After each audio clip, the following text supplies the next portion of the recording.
গৃহস্থের বাড়ি থেকে প্রায় 5.5 ফুট দৈর্ঘ্যের একটি গোখরো সাপ উদ্ধার করলেন পরিবেশপ্রেমী বিশ্বজিৎ দত্ত চৌধুরী। সোমবার জলপাইগুড়ি সদর ব্লকের দেবনগরের রথখোলা এলাকার একটি বাড়ির শোবার ঘর থেকে সাপটি উদ্ধার করা হয়।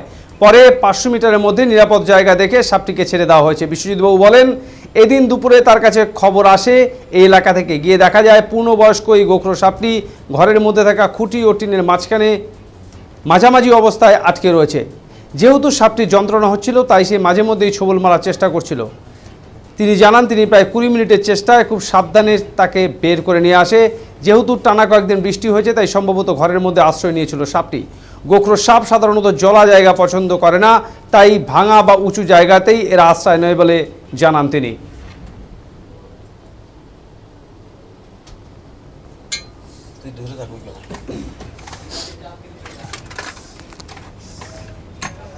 কোন জায়গাটা? আমাকে এই 12টা নাগাদ ফোন করে একজন ওই রথখোলা, দেবনগর রথখোলার এখানে যে ঘরের মধ্যে একটা সাপ আছে। তো আমি যাই হোক যাই, গিয়ে দেখি যে সাপটা ঘরের যে কোনায় খুঁটি থাকে এবং টিন, তার মধ্যে এমনভাবে পেঁচিয়ে গেছে, পেঁচিয়ে পিছনে ড্রেসিং টেবিল, তার পেছনেই ও মানে অস্বস্তি একটা অবস্থা, ওর হুড তুলে বসেছিল।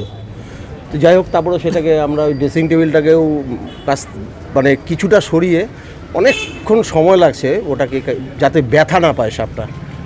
গোখরো সাপ ছিল প্রায় 5.5 ফুট লম্বা এবং বয়স্ক সাপটাকে ওখান থেকে উদ্ধার করে পার্শ্ববর্তী জঙ্গল কিছুটা দূরে 500 মিটারের মধ্যে আর কি ওটাকে আবার রিলিজ করা হলো। এটা ফিমেল ছিল। না, আহত ছিল না, ও তো গিয়ে আটকে গেছে এবং ওর বেরোনোর কোনো জায়গা পাচ্ছিল না, কারণ যে টিন ছিল, টিনের 5টা টিনের এবং খুঁটি দুটোর মাঝখানে 2টো প্যাচ খেয়ে বসেছিল, এবং ওর যন্ত্রণার জন্য ফনা তুলে বসেছিল। তো সেটার থেকে ওকে যতটা সুন্দরভাবে করা যায় সেটা আমার অভিজ্ঞতা দিয়ে আমি ওকে রেস্কিউ। হ্যাঁ, খুব স্বস্তি পেয়েছে। এবং বাড়িতে বিশেষ করে ছোট বাচ্চারা ছিল আর কি, বাচ্চারাই বেশি, ঘরে টরে কেউ ঢুকছিল না। তারপর শোবার ঘরে এটা প্রায় 20 মিনিটের মতন লাগছে আমার ওটাকে ওখান থেকে বের করতে, আর আঘাত না দিয়ে আর কি, যেভাবে বের করা যায় সেভাবে বের করতে।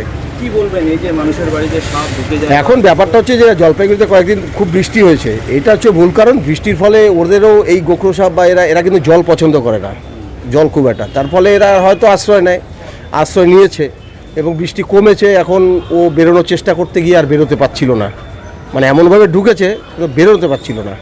তো তারপরে ওকে উদ্ধার করা হয়েছে ওখান থেকে। কোন জায়গাটা? আমাকে এই